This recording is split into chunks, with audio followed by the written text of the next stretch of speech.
Welcome to today's broadcast of In Conversation with Dr. Sherry Cooper. We'll be exploring the world of mortgages in Canada and why it's important to have a deep understanding of this topic. To guide us through this conversation, we're joined by Dr. Sherry Cooper.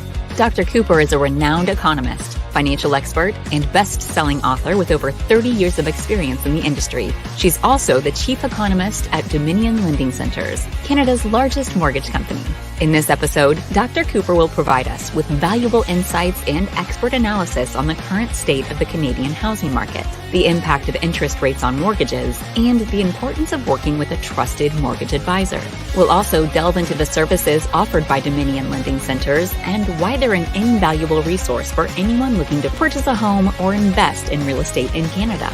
So whether you're a first-time homebuyer, a seasoned investor, or simply interested in the world of finance, this broadcast is sure to provide you with valuable information and insights that you won't want to miss.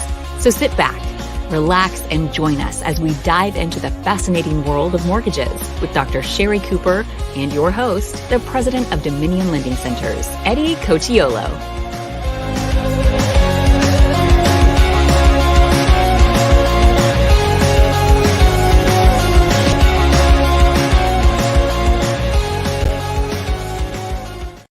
Hey, welcome everyone to the June edition of In Conversation with, an anticipated 0.25% drop in the Bank of Canada rate. It's happened. I don't know if I've seen so much excitement for a 0.25% drop, but there is a ton of it. And I think it's more of the psyche of Canadians that it's going to help, but it's headed in the right direction. It's great news. And we're here with Dr. Sherry Cooper to talk all about it. Just a reminder that we're going to go through the entire presentation before we get to your questions, but don't wait. Make sure you type in your questions in the comment screen. I will get to as many, if not all of them, by the end of the show. And Sherry, what are your thoughts? I think, you did it again. You anticipated a 0.25% drop. We talked about it all week, and here we are. It's like you and Tiff are maybe on the same wavelength, or maybe you have conversations and you already know. Are you cheating us? No. And I'm glad they've done it. I think they're doing the right thing. I thought they would do it. They were very quiet. They didn't give a lot of hints at all, either way. So I was speaking early this morning about it, and when the news came over the wire, I think I breathed a sigh of relief because it was the right thing to do, and I don't think they're going to be sorry, and I sure don't think it's one and done. Yeah, well, that's great news, and I know you talked about that just before we came live about 4 more meetings, and you're thinking maybe a few more drops, and you're still anticipating it ending up being between 2.5% and 3% before it's all done. So that is good news, and we're going to hear more about it in a second. I just want to thank our sponsor today, FCT. Thank you for everything you do for our brokers and their clients. You're a great partner, and here we go. Let's get started, Sherry. Thank you. So finally, as we've been waiting quite a while, more than 2 years since the Bank of Canada stopped lowering interest rates, and we've seen a long stretch. In fact, the overnight rate had been at a mere 25 basis points in March of 2022 and rose to 500 basis points, which is a 19% increase in interest rates, which is a record tightening. Not in terms of the level of yield back in the late 70s, early 80s, with the level of the yield when the central banks began to ease was much higher, 16% in the US, even higher in Canada. But interest rates had only doubled from 8% to 16%. So this time around, it's been way more painful for people. And the roughly 80% of outstanding mortgages are refinancing or renewing in the next 3 years. So this is going to help. It's obviously just the beginning, but it is helpful. So let's get started on what's going on with the economy. We've got a soft landing in the economy. You know, it wasn't that long ago when everyone expected a recession in 2023, and we did not get it. Yes, economic activity slowed significantly, but it was not a recession.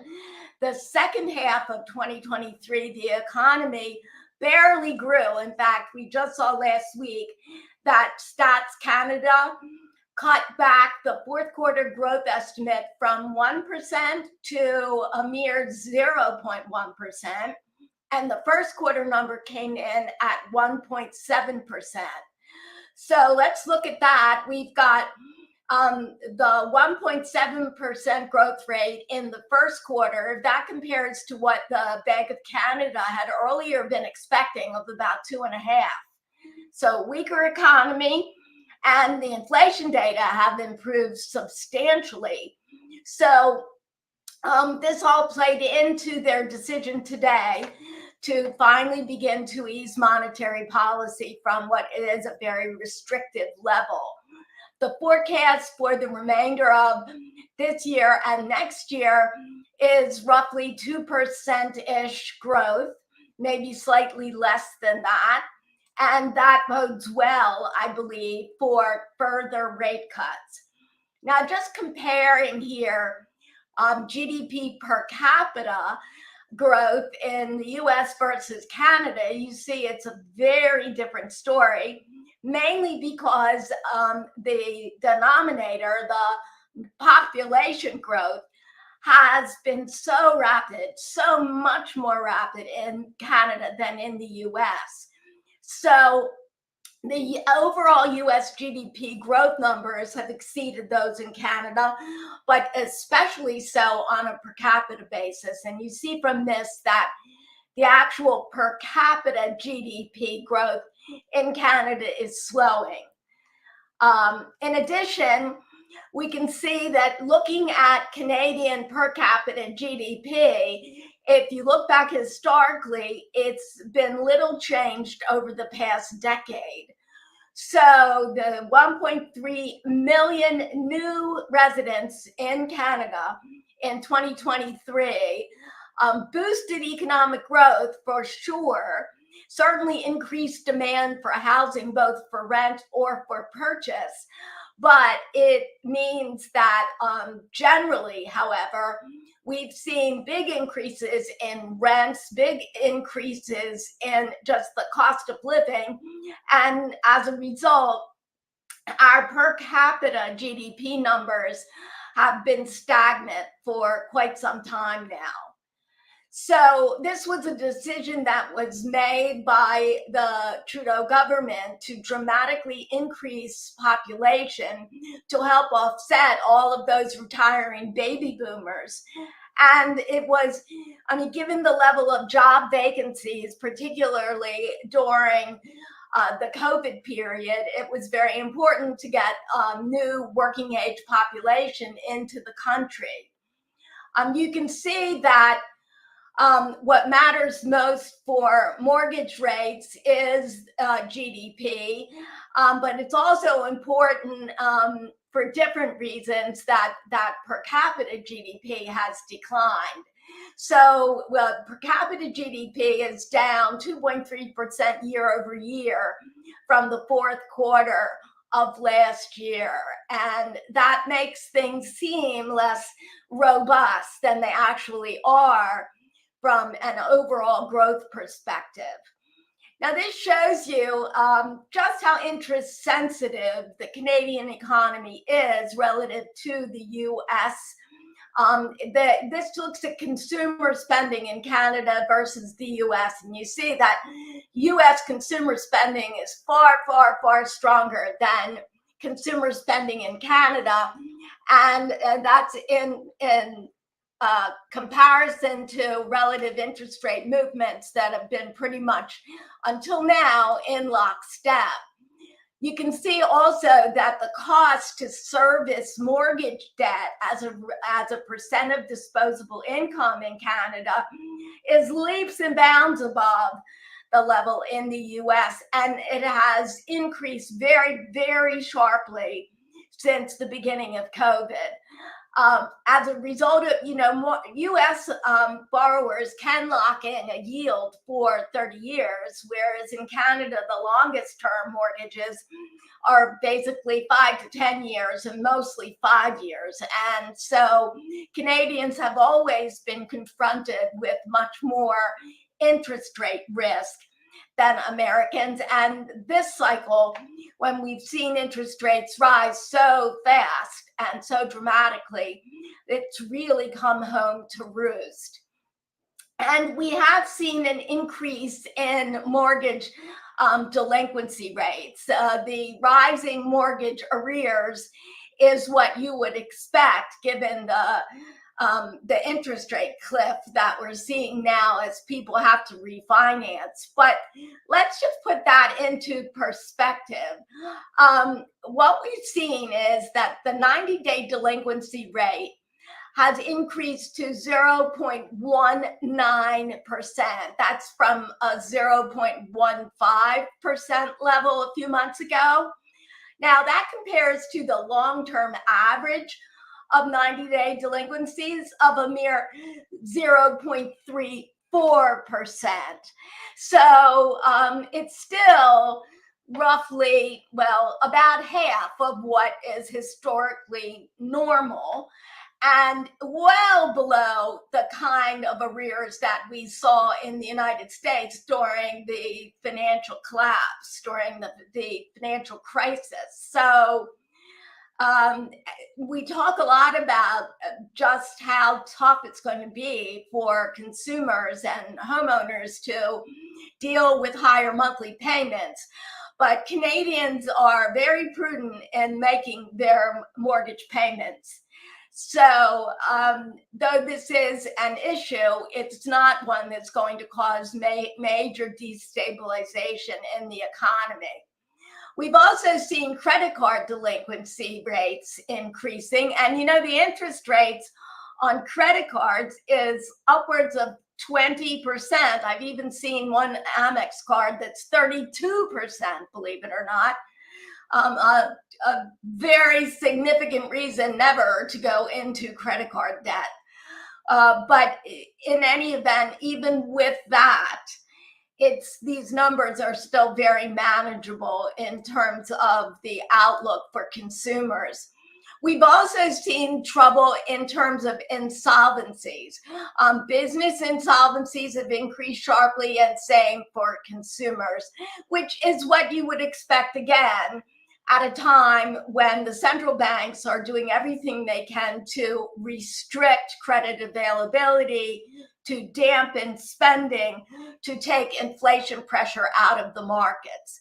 And the Bank of Canada can pat itself on the back because that's exactly what they've done, and we have seen major disinflationary forces.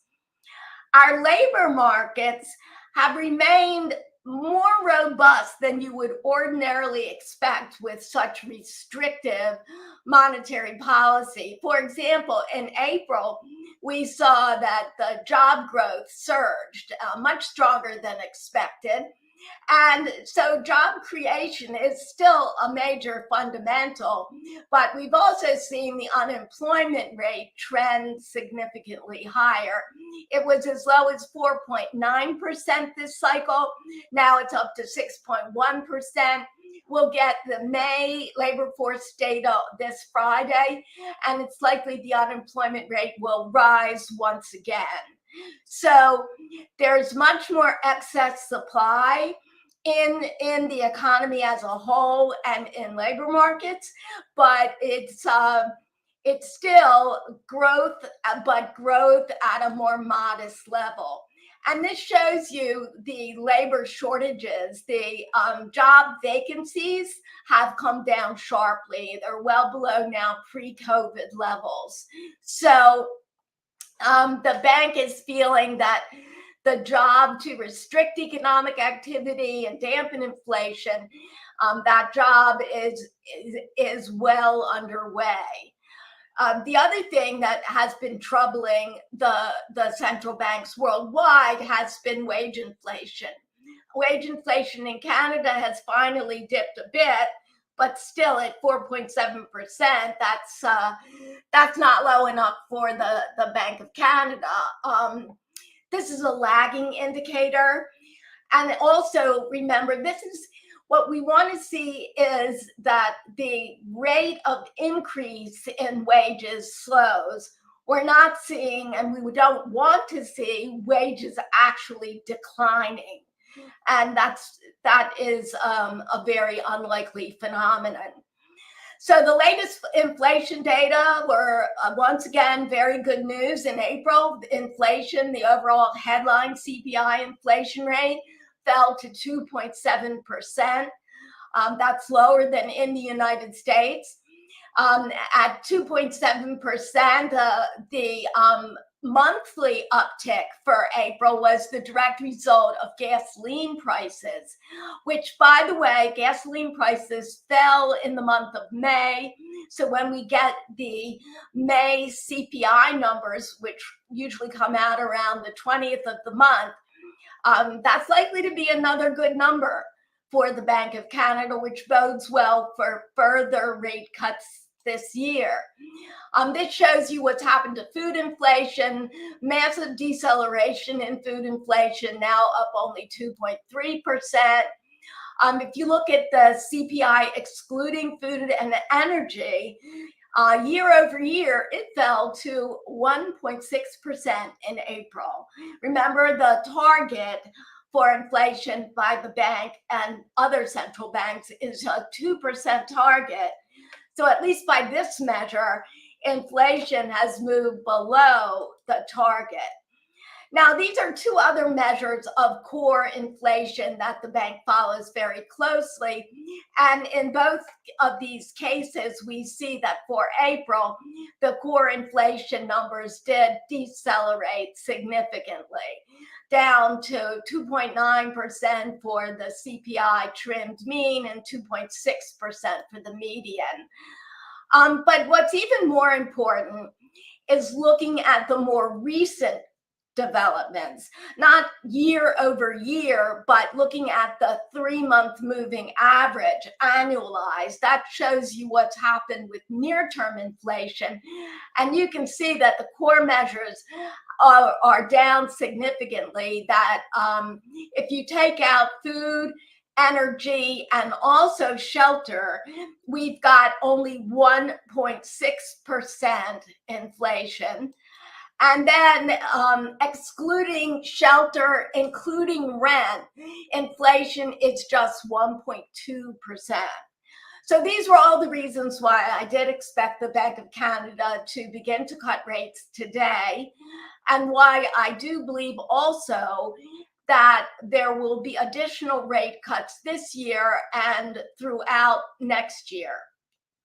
This shows you the proportion of the CPI basket of goods that is increasing by less than 1%. That's the yellow line, which is happily rising sharply.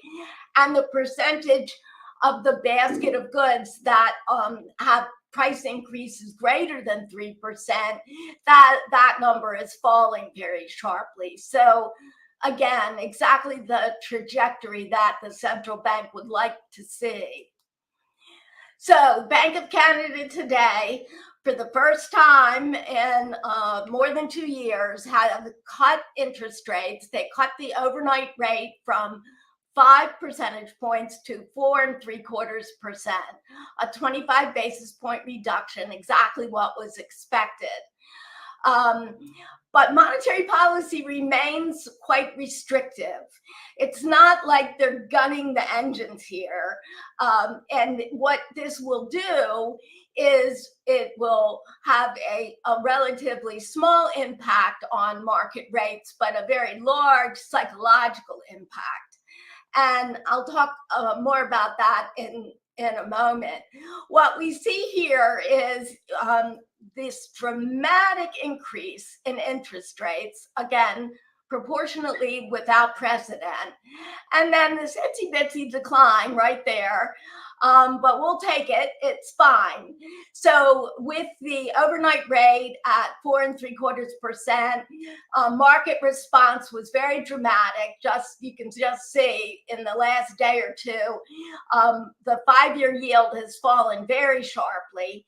And so that 5-year yield decline means that fixed mortgage rates will decline in yield as well. And then we're going to see the prime rate also come down 25 basis points, which does help. It helps with revolving debt levels. It helps with home equity lines of credit. And it means that variable rate loans will come down in yield as well. Just for the remainder of this year, I give you here the dates of Bank of Canada meetings, and I believe that the overnight rate is headed for about 2.5% by the end of next year. But keep in mind that prior to COVID, the overnight rate was at an extraordinarily low level of only 1.75%. But that was because the 10 years prior to COVID, inflation averaged less than 2%. And for the 10 years, next 10 years from now, I would expect inflation won't be nearly as low. And the reason I say that is because we learned the hard way during the reopening of the global economy after the lockdowns, that we were far too dependent on very distant supply chains. That's why no cars were available for such a long time, because semiconductors come from places like Indonesia and Taiwan, and the disruption in the supply chain was just enormous. And as a direct result, many countries now are what they call friend-shoring, meaning they're bringing production back home, either to their domestic economy or to friendly countries nearby. So US is now making its own chips. Mexico as well is similarly producing semiconductor chips. But because labor costs are much higher in those countries than in the overseas countries, we're very unlikely to see the kind of disinflationary forces that were so evident from the early 80s up until the post-COVID period. So having said that, though, the prime rate at 7.2% yesterday will come down the full 25 basis points. It's a small change, but it's a meaningful change. And as I said, this will have a psychological impact as home sales are down roughly 20% year over year, as many potential buyers have remained on the sidelines despite what has been a surge in new listings. I want to comment as well on some of the changes that were made in the federal budget to enhance housing. The Fed certainly understand that there's excess demand for housing, or putting it another way, massive housing shortages, both for rent or for purchase. And so, as they always do, they introduced a whole bunch of spending programs or programs that will add to the federal budget deficit. So one of the changes they made is that the 30-year insured mortgages have made a comeback after 12 years. So insured mortgages at 30-year amortizations will be available for first-time home buyers. Is that a big deal? I'm not so sure. And it's only for first-time home buyers buying new construction. And new construction sites, typically those pre-construction condo sales require a 20% down payment. So it's kind of hard to believe that this is going to have a big impact. Other measures that they've taken is they've increased the amount that you could withdraw from your retirement savings for a down payment. Well, that's wonderful, but the fact of the matter is very few people were withdrawing the previous maximum of $35,000.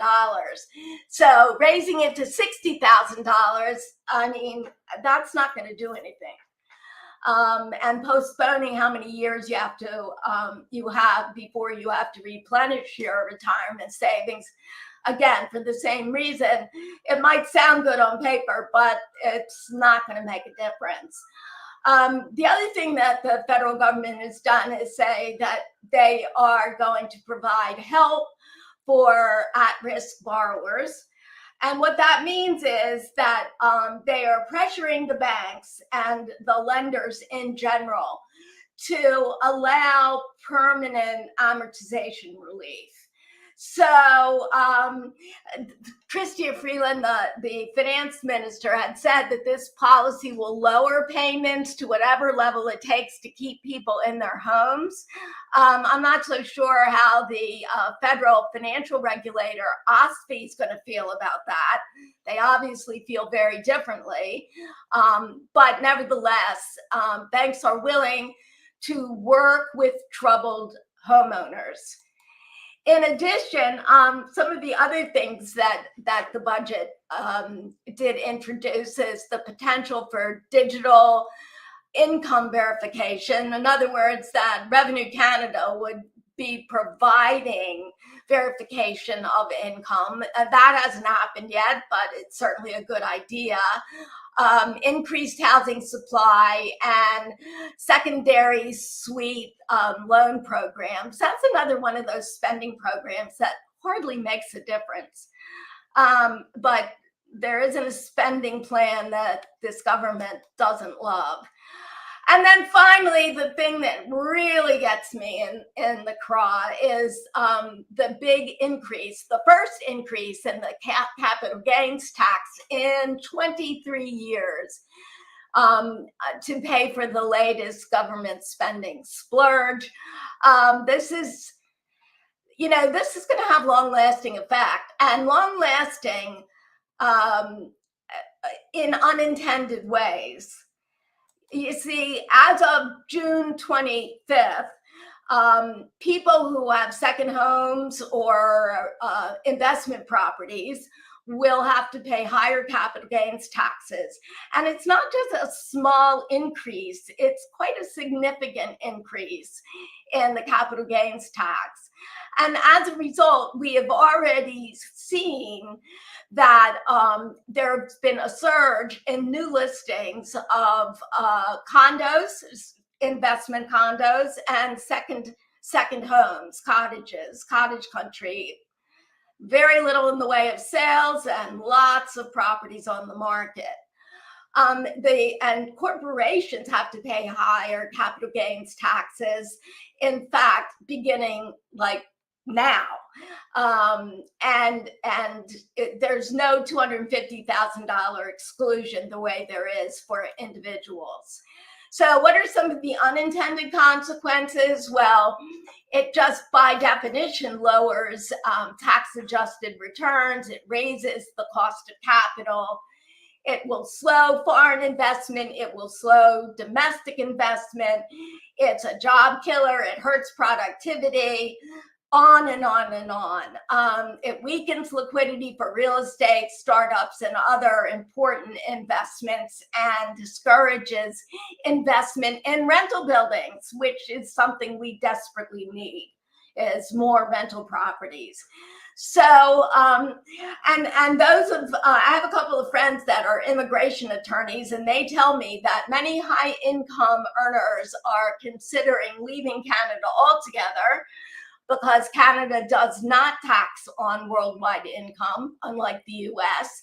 So it promotes tax avoidance, and it lowers retirement savings for better off seniors. So those people who have had cottages in their families for years and years with rising property tax rates, as well as just the cost of living increases, many people are unable to afford this continuation of cottage ownership, and they're putting these properties on the market now to try to sell them before the June 25th deadline. So this shows you province by province how much the tax rate, the capital gains tax rate increases. For Ontario, for example, it goes from 26.8% to 35.7%. So that's very meaningful. And not surprisingly, housing markets have already felt the impact of this. So looking at the latest data, we only have the full nationwide information for the month of April. The month of May will be released in the June 15th, middle of this month. But you can see that home sales, monthly home sales, have been running well below their 10-year moving average. So they're down sharply. And home sales generally have just flatlined, down 20% roughly year over year. And it's been a bit of a dud of a spring selling season. We have gotten the data for May for Vancouver, and it shows that home sales were down 20% year over year. We believe that Toronto is similarly quiet. Prices are just moving sideways. They've just flatlined.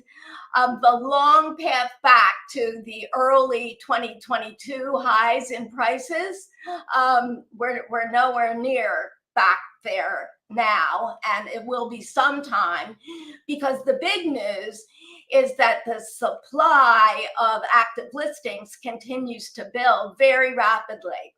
For example, the active listings are up 46% year over year in Vancouver. And Toronto will post a record high resale condo inventory. So boosted by, of course, the increase in the capital gains tax. So, and combine that with Toronto's single family inventory also swelling, some of that boosted, of course, by second homes and second properties. So it's not a good time to be selling, but it is a better time to be buying, and particularly so if interest rates, as I believe, will continue to fall. So the new listings numbers as of April, you can see that these are good numbers. We're going to have more in store.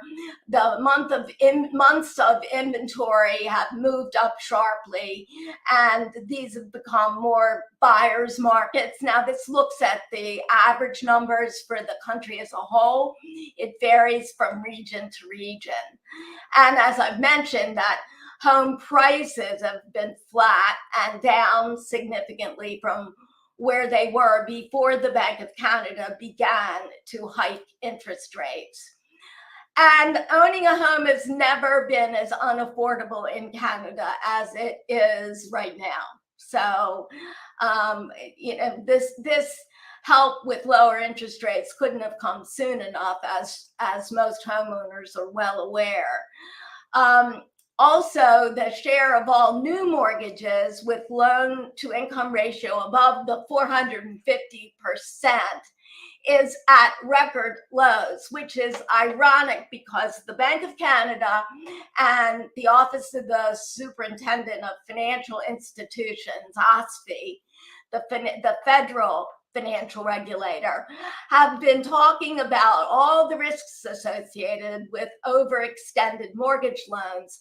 Well, the fact is that there are relatively few of those. Those numbers have come down very, very substantially. And OSFI yet is still talking about imposing portfolio limits on this loan to income ratio. In other words, they're not enforcing a limit for individual borrowers, but looking at the mortgage books of the federal lenders, an overall limit for the entire mortgage book is something that OSFI is going to impose. So what does that mean? Well, obviously, depending on your risk tolerance, the decision whether to go fixed or variable or adjustable is an important one. I think that given that the bank is likely to gradually lower interest rates and that variable rate loan yields are so much above fixed, that taking short-term fixed rate loans for some of the more risk-averse people may be the way to go. But clearly, variable rate loans have become more attractive with the knowledge that the Bank of Canada has begun to take interest rates down from these extraordinarily high levels.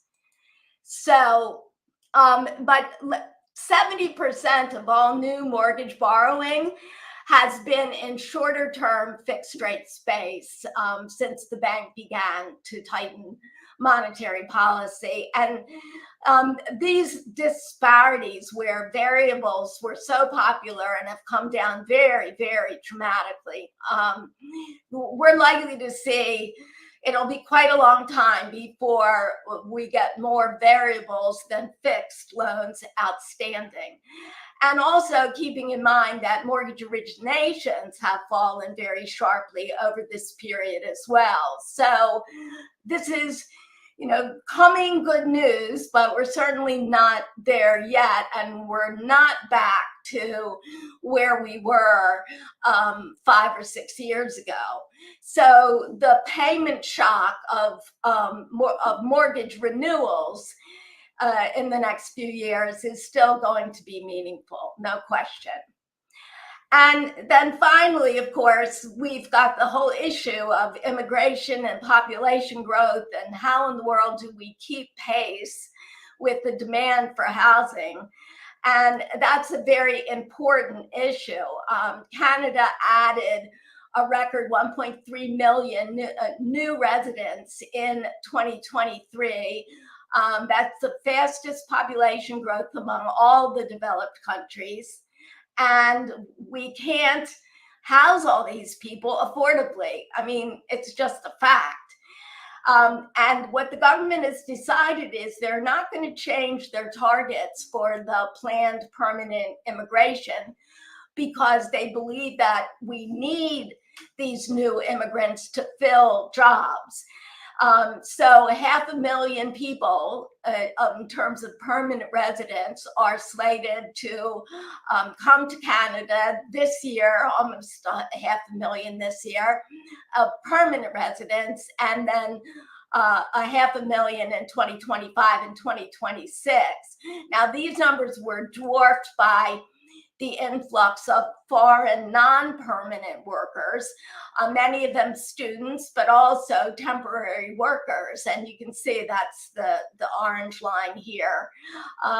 These are numbers that have led to a massive increase in rent. Rent inflation has just been spectacularly high, and we've seen that vacancy rates have come down to like very unprecedented low levels. So the government finally decided to put a cap on temporary residents. This isn't going to have an immediate effect.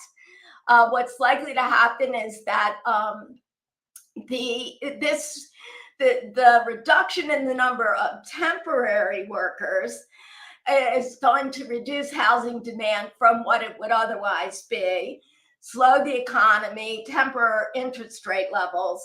But the population growth will still remain well above the level of home completions. So yes, the housing shortage won't be as dramatic as what it would otherwise be, but we're a long way from meeting housing demand. And this shows you that it would take 500,000 housing completions per year to meet the surge in the demand for housing. And we've never even seen half that amount in a single year in the history of the country. So not only that, but the construction workers are in excess demand. And given that Canadians, many of them are happy to send their kids to university, but university graduates typically do not want to be construction workers. We have to continue to encourage the importation of construction workers. So we've got, right now, what we've got is one housing start per almost 5 people in the working age population. Well, historically, Canada had seen housing starts of one housing start for every just shy of 2 working age people in the population. So again, a far cry from the equilibration of housing supply and demand. And looking at this chart, you see that the level of housing starts is pretty much where it was back in the 70s, when the population of Canada was half of the 42 million we have today. So again, just like every which way you look at this, we need more construction workers, we need more construction, we need this rapidly, and we need it affordably. And it's very unlikely that this is going to happen anytime in the near term, meaning in the next 5 years. So I guess what I'm saying is housing remains a hugely positive investment vehicle, let alone everyone needs a place to live. So the government is this has got to be the number one problem, certainly confronting the government on a fiscal level. And there aren't many levers that can be pulled that's going to solve this problem anytime soon, Eddie. So that wraps up my formal comments, and I'm happy to take questions. Yeah, thanks, Sherry. And as usual, you did a great job. So much to unpack here. And how can a government be so out of touch? That's what I just don't understand. And the one glaring slide you had for me was the unintended consequences. You didn't have 1, 2, 3, or 4. You had 10. Right. And you know, and I read them and I'm like, yeah. Like, how can you be so out of touch? It's mind blowing, but we could talk about the government for another hour, and we're not going to do that because we have a lot of questions to get to, and we're going to do that right now. So let's get to the questions. I have more comments, and if we have time, I'll go through them, but really important to get to the questions. So Asim asked, would it be reasonable to increase the qualifying rate for purchases in the declining Bank of Canada rate environment to protect against overheating the housing market? I don't think they'll do that. I think they're very comfortable. OFSFI was talking about, a few months ago, was talking about whether or not we needed to see this continued enforcement of the B20 rules about 200 basis points above contract having to qualify. They're not going to make it more strict because, let's face it, politically, first-time home buyers are desperate to get into the markets. Making it tougher for them is not on.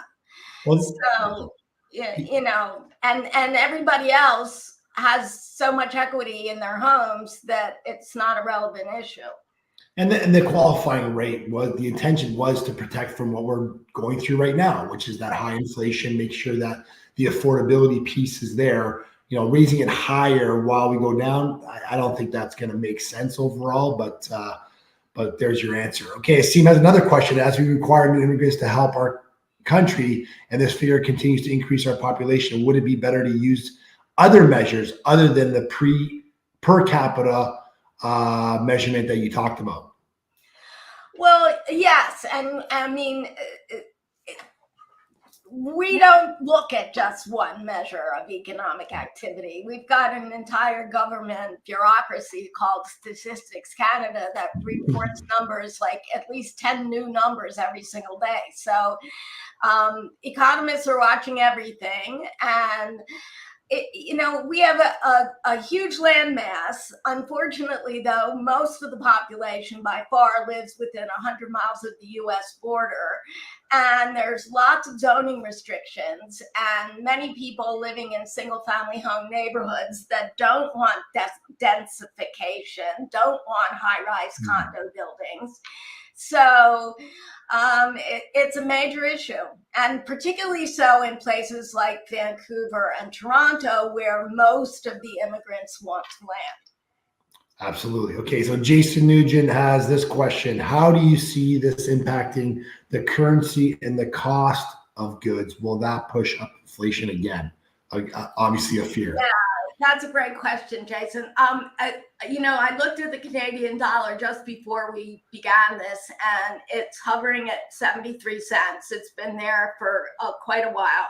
This is obviously not good for the Canadian dollar, us reducing interest rates ahead of the U.S. I think the U.S. will cut rates before the end of the year, but the bank is doing the right thing. You can't let the currency wag the dog here.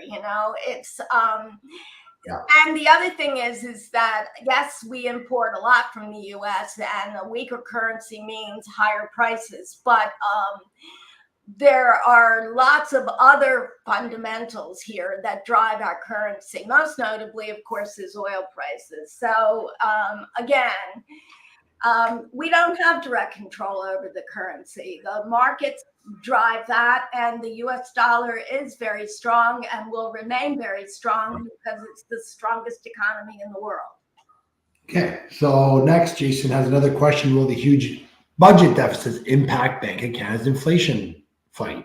No, they're like, they get that this is a political situation and they're independent, at least as long as they are independent. They're going to make their decisions based on inflation. And that's the only target they've got is 2% inflation. Okay, Seam's asking about capital gains and the tax increase, which again blows me away. But the theory would have it that it will result in reduction in house prices. Yeah. Does that not mean that it'll help with affordability, something that is beneficial to the middle class? The short-term impact certainly is that. I mean, you've got a glut now of resale condos and even single-family homes, particularly cottages. And that glut means that, prices will be lower than they would otherwise be. That doesn't mean that they're going to collapse, and it doesn't mean that they're going to be low, but it does mean that there'll be less upward pressure on prices. Now, is that going to make it affordable for the first-time buyer?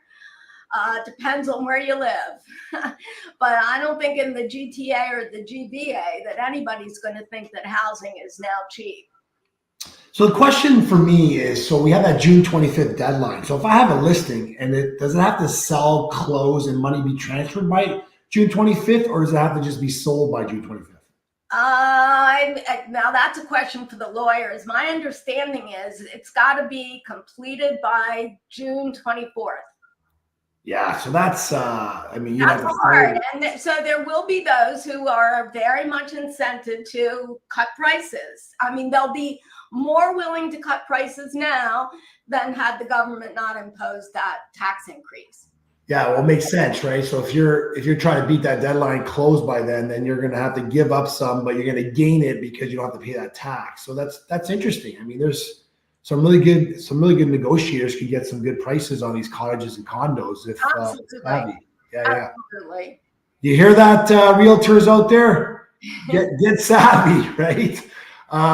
Okay, so our next question is from Alessandro. Dr. Sherry Cooper, when do you anticipate the reversal of the inverted curve yield? We've been seeing that for many years now. Is that going to start to reverse itself?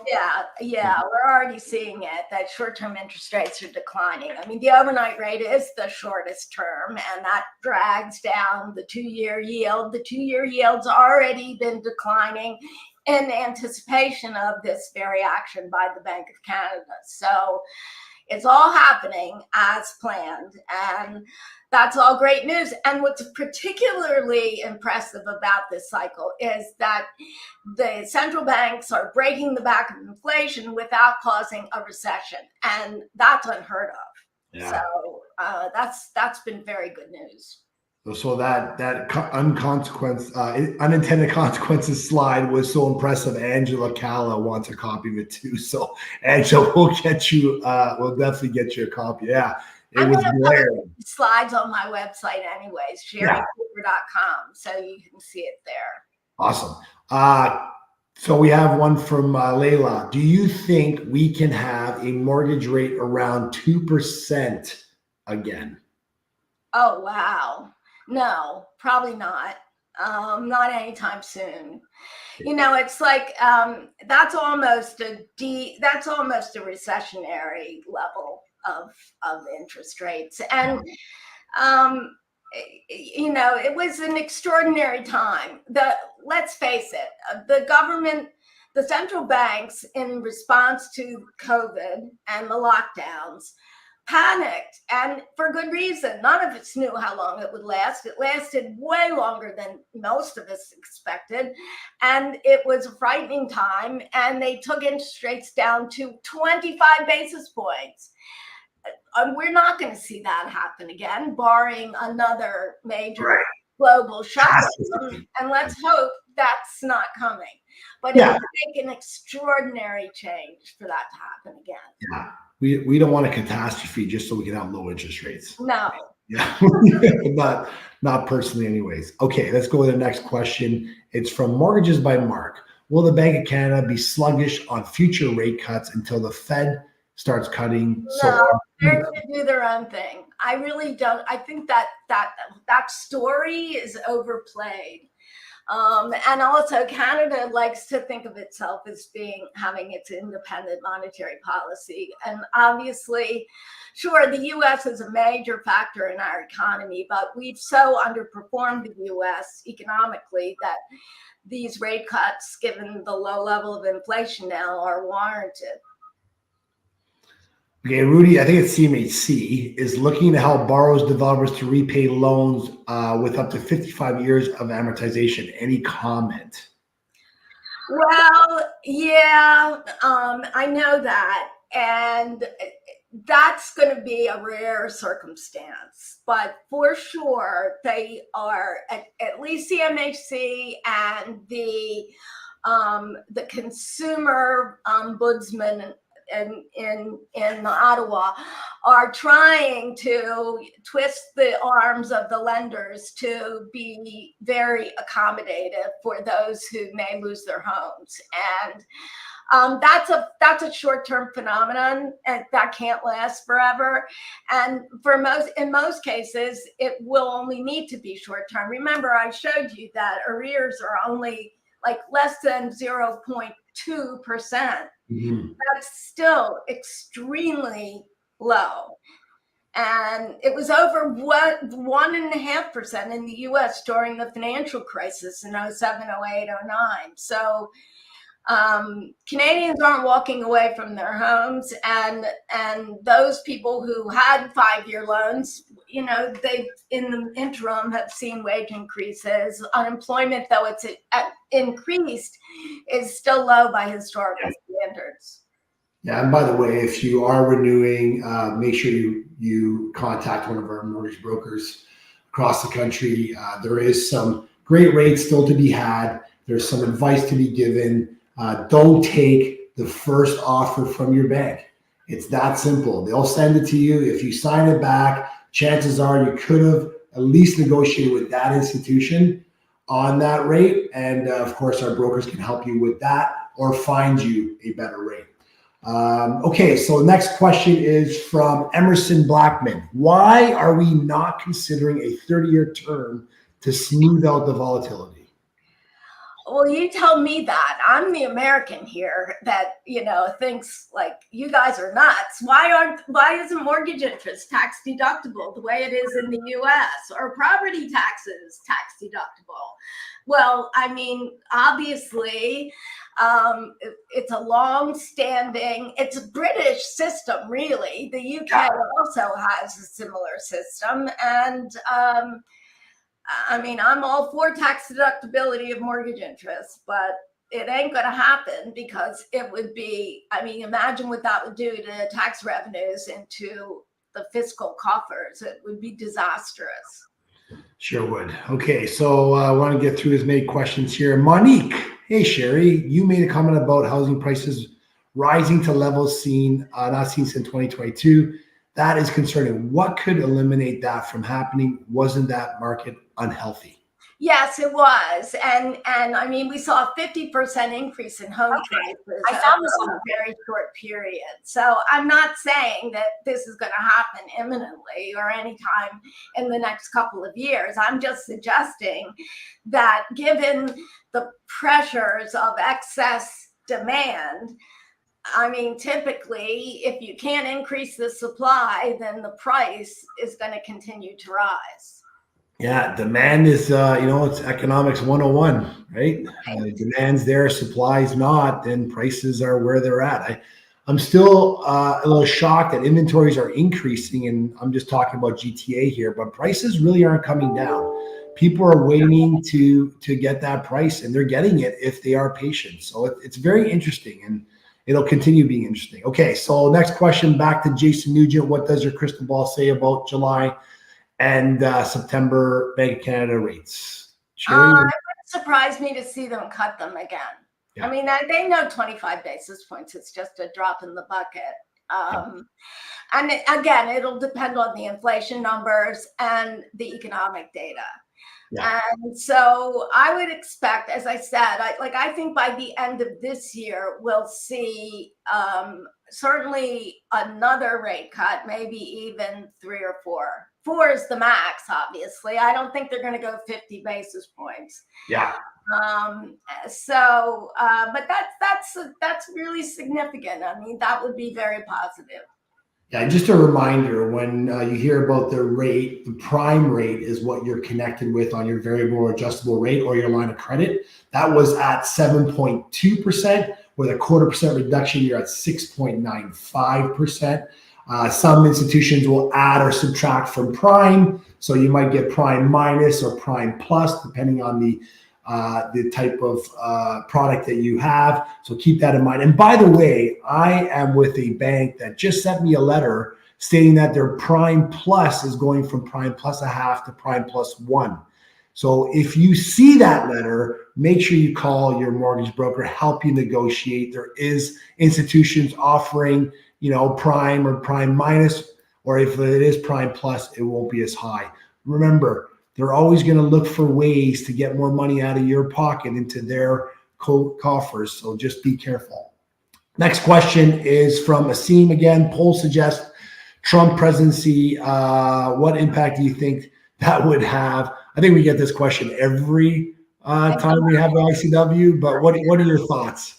I don't think the polls make a difference right now. There's too many moving parts. And I know the polls are mixed right now. And there's lots of evidence to suggest that quite a few people don't want a convicted felon to be president. So we'll see. We'll see. And we'll find out if it happens. But my crystal ball is as foggy as anybody else's. Yeah, it's going to be what it's going to be at the end. But yeah, it's hard to believe that he'll get in. But hey, listen, again, it's going to be what it's going to be. Anything can happen, right? Anything. I mean, literally. I mean, we've got he's going to be sentenced just days before the Republican National Convention.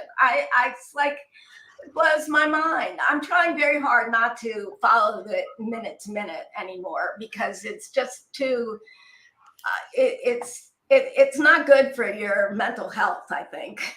Really. We only got a couple of minutes. I just wanted to mention the one slide you had about mortgage debt servicing, how much higher it is in Canada than the U.S. And as we go through these renewals and more capital is going towards mortgages than in the economy, isn't that going to automatically slow the economy coming up in the next 3 years? Meaning that, rates are going to have to come down to help with that GDP growth, et cetera, et cetera. Does that make sense to you? It does. I mean, listen, if you have to pay more for just for the cost of carrying your home, then you have less money to spend elsewhere. Mm-hmm. Yeah, it's going to be interesting how this all plays out. Well, listen, we have a minute to spare. I'm going to let this go here. I really appreciate you, Sherry. By the way, you look fantastic with your highlights. I had to mention it. Come on, it looks great. But great too, Eddie. yeah, thank you. We appreciate everyone tuning in this week. Thank you, FCT, for sponsoring our next one. There it is. Thanks, Natasha. July 24th. That will be hosted by Greg Domville. I unfortunately will be on holidays. That's good. Yeah, I'll be on holidays, but I will be tuning in, Sherry, because I do love this, and I do take a lot back with me. So again, thanks everyone. Until next time, we'll see you. Thanks, Sherry. Bye-bye. Bye-bye.